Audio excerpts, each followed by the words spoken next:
gearing up for the release of Radical Love, Learning to Accept Yourself and Others. This is a really candid book. Just skimming through it, I was like, okay, this took a lot of courage to write. Well, honestly, I've always tried to just be as authentic as I can in my life. I think that authenticity is a really great thing. I wish everybody felt more compelled to just be their most authentic self. And along with authenticity comes a lot of vulnerability. But I've found over my many years that vulnerability is like a superpower. And the more that you allow yourself to be vulnerable, the more you kind of encourage other people to do the same. And there has almost only been good that has come from me being honest and being vulnerable about my journey, about my struggles.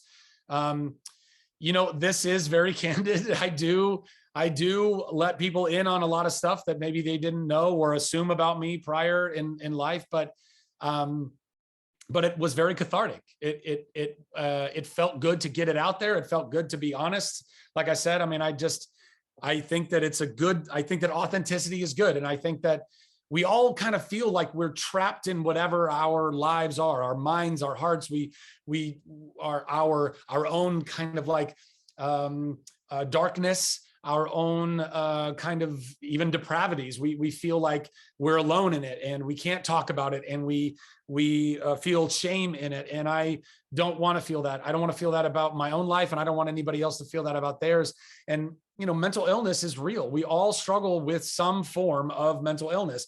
Mental illness is like physical illness. It has a whole spectrum. We have physical illness that's like the common cold all the way to cancer. And the same is true with mental illness. You can have very little manageable things, but it's still a little mental illness, or you can have full blown, like, you might need to be admitted into a psychiatric hospital and put into a particular room and put on very heavy drugs and whatever that is.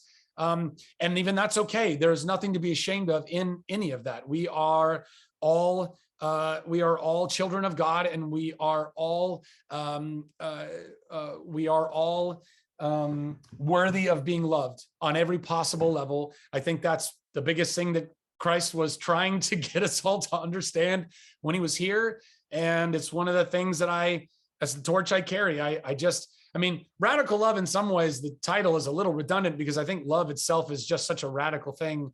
But I think that the love, particularly that Jesus was trying to get everybody to practice, is that form of radical love. It's not the, he even said as much, like, what is it to love those that love you? That's easy.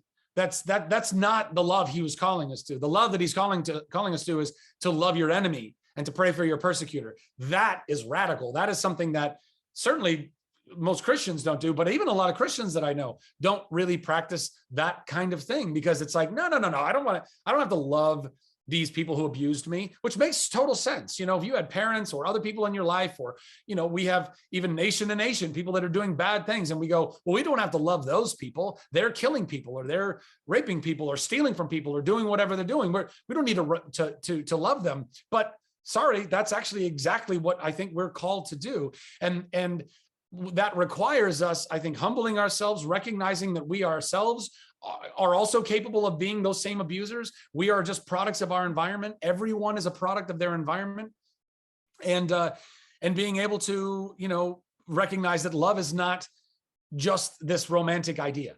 It's not, oh, I love someone, so I feel romantically warm about them, or maybe not even romantically, but I love my parents, so I feel good about them, or I feel good about this person or that person. Love is something well beyond like. Like is fine, but you can love someone and very much not like them. You can not like someone and still say, but I recognize the miracle that you are. I recognize that you are still a child of God. You are a life form, and you only exist because of the miracle of life. And I will recognize that. I mean, it's like people going into prisons that can see in a murderer, someone who's taken somebody else's life, who's now in prison, let's say for the rest of their life. But people go into these prisons and they go and rehabilitate their soul, not by shaming them and judging them and saying, oh, you need to, pay this penance for whatever you've done. No, they go in and say, I recognize that you killed this person, which was wrong, but you killed them because of the way that you were raised in your life. Maybe you were abused as a child. Maybe you were physically abused. Maybe you witnessed murder and death when you were too young. Maybe you've been traumatized in some very horrible way. And that will help me to understand you. That is empathy. That is the highest level of empathy, to look at someone who has done really horrible things and still be able to recognize why they did them. And it doesn't condone it. It doesn't excuse it, but it explains it. And then for us to be able to see the child in them. I mean, I think, one of the practices that I try to use on a regular basis is, particularly with people that I really don't like, is I try to tell myself, Zach, imagine the 5-year-old in them, the 5-year-old child that at that point in their life was nothing but open and optimistic and had all of the promise in the world. And only from that point on, because they had bad parenting, bad programming from their parents, the rest of their family, their community, their society, whatever it is, brought them to where they are. Now, granted, there are a few, types of people in the world that are born with some biochemical not goodness, like, psychopaths and sociopaths, but that's a very, very, very small portion of the population. Everyone else is a product of their environment. And I think Jesus really understood that. And that's why he was trying to explain to everyone, like, hey, there's none righteous. There's not one person is actually like, no, I've got it because I did this, that, and the other thing. No, we're all just doing the best that we can, which is something that a lot of people just don't really want to acknowledge. I think everyone still wants to think, well, you should know better. Well, sure, you would know better if you were taught better, if you would know better if you knew better, but a lot of people just don't. And so they act in ways that one might say are very unlovable. And those are still people that we need to love radically. Yeah, absolutely. Well, Zach, for those people, our audience, who don't know your story, share a little bit about your own history with depression, anxiety, some childhood trauma. What were some of these things that really formed who you are in your experience? Yeah. So, I grew up, I was the middle boy between two girls. My parents divorced when I was about 6. I grew up with my mom, who was,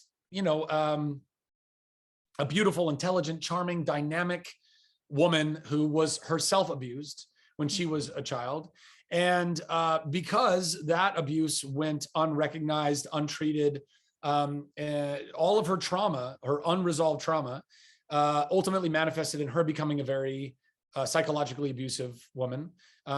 She married my stepfather, who was also abused when he was a child, but he was a pretty psychologically abusive person as well.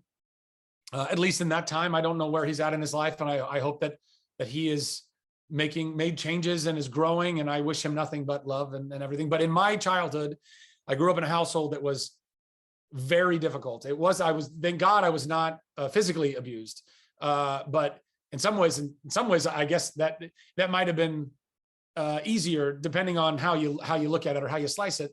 My mom and my stepdad were very unhealthy people, and I know they did their best. Now that I've gone through a lot of therapy, I can recognize that they were trying to do the best that they could with the tools that they had available to them. But as a young boy, with this, big heart to just wanted to go and love people, it was a very detrimental environment to grow up in. And what I learned was how to constantly run from the pain that I was suffering, constantly go and run away from the abusiveness that was in my household through various addictions, probably starting with video games. And so all of that became very unresolved, unhealed trauma, because nobody told me about it. I didn't go to therapy until I was in my late 30s, when I completely fell apart and didn't know why I didn't want to live anymore, ultimately. And then, going from that type of a household, not realizing that I never learned, self-love was never modeled to me. It was, and a loving environment was never really consistently given to me. And so I was trying to find worth and love outside of me externally almost my entire life. I still struggle with it even today. But I was, always a little actor kid. And then I was so blessed, and I got this, a career in Hollywood, the thing I always dreamt of having and doing. And it's been an incredible blessing, but also Hollywood is not exactly the most loving, kind, safe place for people's hearts and minds and souls. And so there's a lot of trauma and abuse that I suffered even at the hands of a lot of my employers and a lot of just the system that is Hollywood. And again, I didn't recognize it as trauma. I didn't recognize, I just thought, well, these are struggles, and you kind of work through them. But, little did I know that all of that was feeding into the same trauma that I experienced as a child. And I was just reliving a lot of that pain over and over and over again. And that carried with me into all of my relationships, including my very short marriage that ended in a really just kind of sad divorce very quickly, and a lot of darkness and depression that ensued from that. And just all manner of other things that really just brought me to my knees. And when I was 37, about 5 years ago, I had a complete breakdown, and I basically came to the place where I didn't want to live anymore. And I was really very, very lucky that my sister, one of my sisters, took it upon herself to go and search the internet for a place that I might be able to go and seek some really deep healing. And so I went to this 3 weeks of very intensive, life-changing, life-saving therapy that got me back on my feet. And simultaneously, because I went and did that work, all of a sudden things in my life started opening up. My career became better than I'd ever had, getting Shazam, that led into plenty of other amazing jobs, including American Underdog. But even through all that, still, I've only learned to love myself, which I didn't realize I never knew that I wasn't doing. I didn't even know really what self-love was prior to 5 years ago. So I'm only, 4.5, 5 years into my self-love journey. I'm an infant when it comes to figuring out how to love myself and really like self-care. That's another thing that I've never really understood. I've always been other care. I've always been trying to save the world and take care of other people. And that's given me purpose, and that's given me meaning, and never really knowing how to spend time with myself, by myself, focusing on things just for me. It's always felt like a waste of time, or like I was failing at what my greater tasks or calling were. So it's not a sprint, it's a marathon. Our healing, our journey of life is a marathon. Our spiritual walk is a marathon, and our emotional and mental well-being is a marathon. There is not one quick fix. You can't just wave some magic wand and you're always going to be mentally and emotionally stable and healthy and good. In the book, I talk about this, but I think the best analogy I can make is that mental health is like dental health.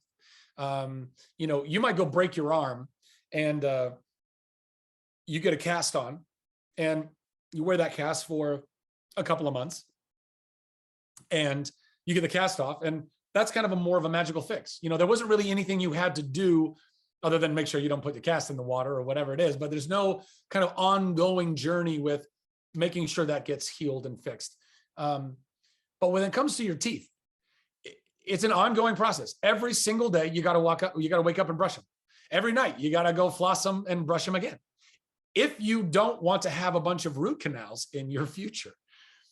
The same is true with our mental health. If you really don't want to have a breakdown like I did, if you really want to be able to wake up every day and feel like a healthy, stable, productive citizen in the world, then you got to wake up and you have to do the routine and stay with your routine to keep up with, tending to the garden that is your mind. And that requires prayer, meditation, eating well, sleeping well, moving your body, working out. There are so many things that all tie into this. Therapy is a massive thing. I think everyone needs to go to therapy, not just people who find themselves at their wits' end like I did.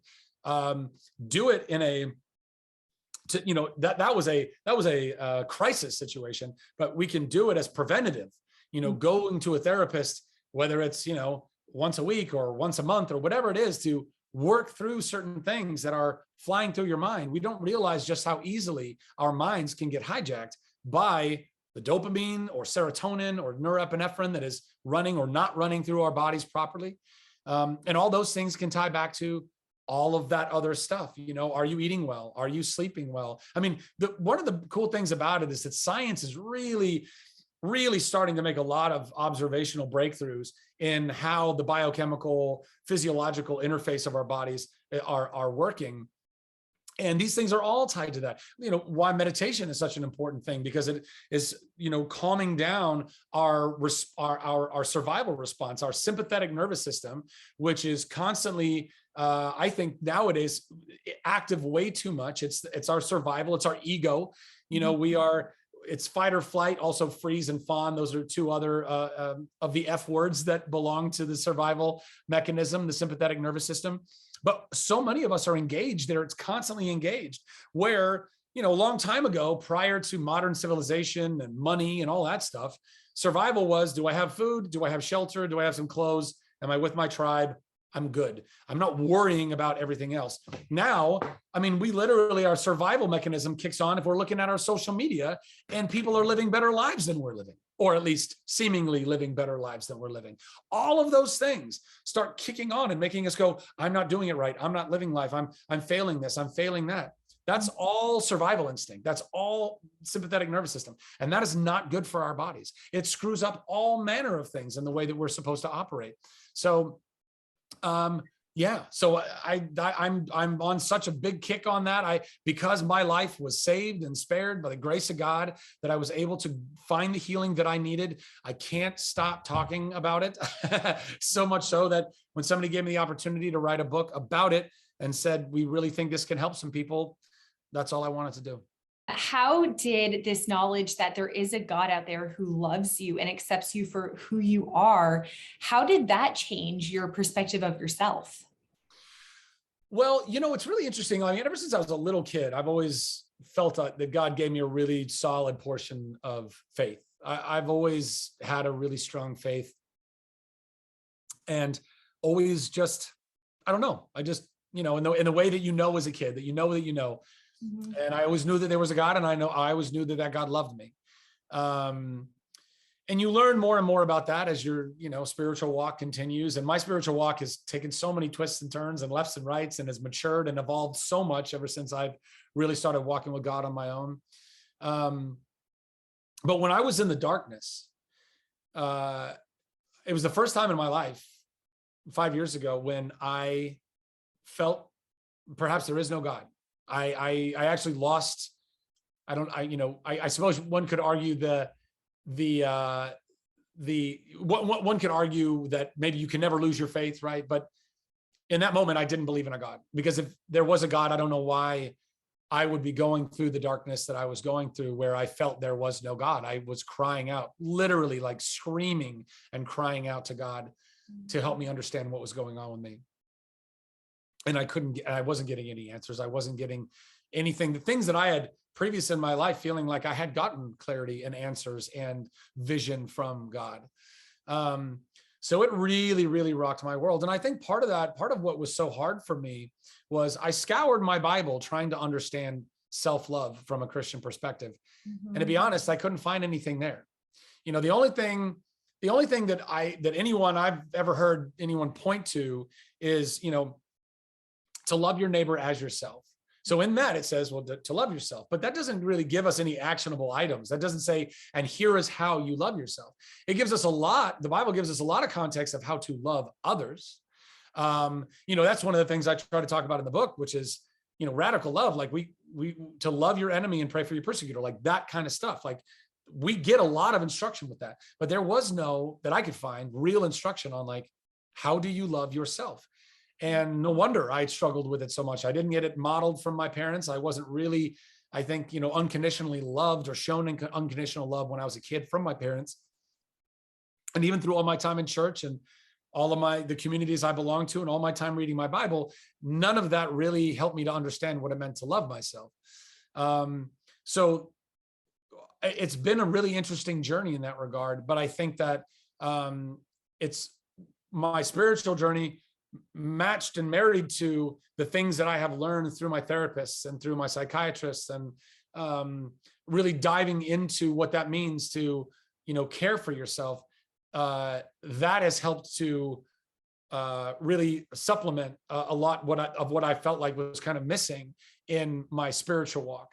And it's not to say that people can't read their Bibles and find that love, because clearly God is saying to us over and over again how much we are unconditionally loved by him. But that doesn't, that still is like, okay, great, you love me unconditionally, but I still don't know how to wake up and be good with myself. I still don't know how to wake up and be happy that I am who I am. I can trust that maybe at the end of the day, when I die, you'll love me, or that you love me all this time, but how can I practically apply that to right now? And that's where a really interesting part of the journey has been for me. Yeah. What advice or encouragement would you give to somebody who is struggling right now with feelings of anxiety, depression, feeling like they need to perform to be loved? Yeah. Well, no amount of performance is ever going to ultimately earn your worth or your love. You are lovable and you are loved simply because you are. The fact that we exist is a miracle. We are all these walking, talking miracles. And I tell people, even who aren't spiritual, because I've been asked, well, what if you don't believe in God? What if you aren't a religious or spiritual person? I say, you're still a miracle. Even from a mathematical standpoint, the fact that you exist on this planet, that exists in this massive universe, and we can't find any other life up to this point. We haven't found anything else on any other planet in any other galaxy. That's a miracle.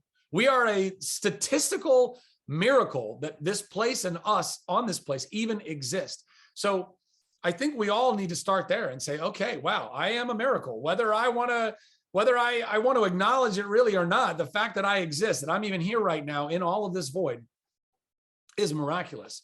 And then beyond that, I would say that if you're struggling with stuff, talk. You have got to talk. You have got to get it out. Whatever these fears, whatever these anxieties, these stressors, this depression, you have got to get it out of your mouth. If it's just staying in here, you're going to spin and spin and spin and spin and spin and spin and spin, and it's going to rot. That's where the cavities start, and they start becoming these full-blown, root canals. And the sooner we can speak it out into the world, the sooner light gets to start being the disinfectant, the incredible disinfectant that it is, and starts to tell us what is real and what is not. Talking to your friends and family, first step, absolutely. Tell somebody, hey, I'm struggling with this, that, or the other. They want to hear it. We all think nobody wants to hear it. I don't want to burden them. They want to, they need to. We all need to be able to express what we're going through. And then immediately after that, go start talking to a professional. Go find a therapist. Go start talking to somebody who is a disinterested third party. They are a professional. They have gone to school for this stuff. They understand, because we're really not, we all think the lies, the enemy, the darkness tells us you're uniquely broken. Nobody's been broken like you. Nobody's going to understand your brokenness. Everyone's going to think, wow, how weird that they're broken like this, because nobody is broken like this. And that's kind of weird and messed up. That's such a lie. It is a lie from the pit of hell. We all struggle with the same stuff, and we've all been struggling with it since the beginning of time. Mm-hmm. So we've got to be willing to accept these ideas and accept that your brain is very easily hijacked with how all of these things flow or don't flow through them. If you wake up and you have, and for a long time in my life, I've had a dopamine deficiency. I have not had enough dopamine running through my body. So when I wake up in the morning, I feel completely overwhelmed. I feel like I can't give, there's too much on my plate. The minutia of life piles up and buries me. I'm like, I can't do this. I can't do this. I can't do this. Well, dopamine is the encouragement and reward drug in our body. It's there to make sure that we can go and accomplish the tasks ahead of us. Because if we go, that's why they say, go make your bed first in the morning. Sure, it's nice to have a tidy room. That's not why. You make your bed because it's the first actionable thing that you can do that gives you a little hit of dopamine that says, hey, I did that. I achieved that. That's done. Achievement done. Now what can I go do? Other little achievements. I can go take a shower. I can go brush my teeth. I can get up and I can go to the gym. That's a big thing. Going for a walk, going for a walk and just get your body moving. All of those things are paramount in making sure that your mental health, your mental and physical health are directly tied together. So these are all things that I would tell people, like, if you're struggling right now, first and foremost, know that you are not alone. Do not ever, ever, ever believe that you are alone in this. We are all in this together, and we are all struggling through this stuff. I mean, part of the reason why I wanted to write this book and be as candid as I was with all of this is because I know, because of the way that people look at me, which is not the way that we should look at celebrities, by the way. We shouldn't look at them like, oh, they've got it all together, or somehow they're better or whatever. We're a bunch of schmucks like everybody else. We're struggling like everybody else. In fact, in a lot of ways, we're struggling even more than other people because of the weird pressures and judgments and things that come with this weird job that we have. I don't like admitting it, but I am in my head so often about what people might be thinking about me, more often than I'd like to admit. You know what I mean? Like, because I'm constantly comparing myself to other actors in my world. Like, I play a superhero in a movie, and I'm so stoked that I get to do that. But guess who else does? Chris Hemsworth, yeah. Chris Evans, these studly hot guys that are all muscled up, and Jason Momoa and all that. Like, you know, I'm like in decent shape, but I'm not like Chris Hemsworth ripped. And so what do? I go into my own head. I go, why would anybody like me? They like him. Everybody wants me to be him. People, and by the way, and there are plenty of people on social media, if I allow that to affect me, that say those things. Why aren't you working out more? You could get your butt kicked by The Rock. The Rock would totally destroy you. Chris, the Thor would totally, like, it's all nonsense. It's so stupid. And yet I look at it and I go, wow, yeah, I am a lot thinner than those guys. Oh yeah, like, I don't have these super rippling muscles. I'm not as popular or as famous as them. What am I doing? Am I just failing my career? All of these things can start pummeling you in your mind and in your heart. And you've got to be willing to silence those lies. You've got to be willing, you have to take your thoughts captive. You have to say, no, that is a lie. I'm not going to listen to that. I'm not going to believe that. When you start speaking ill of yourself or feeling bad about yourself, the self-talk, that's a huge thing. I didn't know that my self-talk was so bad until I went to therapy. And you know, one of my therapists was like, well, how do you talk to yourself? And I was like, well, you know, Zach, you're an idiot. You're a failure. Why didn't you do this? Why did you do that? Blah, blah, blah, blah, blah. And they go, well, would you ever talk that way to, you know, somebody that you love? Yeah. It's like, no, of course not. I mean, not that I haven't been critical, or, you know, not that I haven't, you know, we all work on these things about, you know, how we engage with other people, but no, I mean, I wouldn't ever want to be speaking that way to anybody I love. And they go, so why do you do that to yourself? And it blew my mind. I was like, oh God. Why do I do that? Why am I doing that? And the truth is because that's how my parents talked to me. Yeah. My parents had their judgments and their shaming and again, they themselves were products of their environments. They themselves were abused by their parents, who probably were abused by their parents, who probably were abused by this is all generational trauma. This is sins of the father. This is all scientific and biblical. This is all very real. So if you're out there and you're listening to this right now and you don't know what to do, number one, you're not alone. Number two, talk to somebody. Number three, as soon as you talk to somebody, talk to another person, and hopefully that's a professional. And number 4 through 10, eat better, sleep better, go take care of your body. And again, this is difficult. And I know it's difficult because if you don't actually love yourself, it's very difficult to invest in yourself. Why would I want to go eat well or work out or get better sleep? Or, you know, why would I do these things if I don't ultimately think I'm worthy of these things?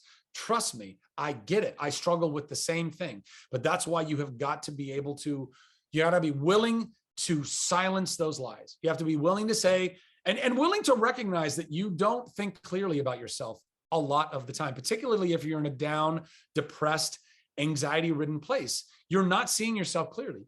If you're in a confident, healthy place, you feel far better about yourself. You're like, yeah, you know what? I'm going to get up. I'm going to go lift some weights. I'm going to go eat some healthy food. I'm going to get to bed at a decent time tonight. But if you're not, you're stuck in that depression. And then that becomes almost like a self-fulfilling prophecy. It's this downward spiral. And you got to be able to stop that and then start working your way back up again.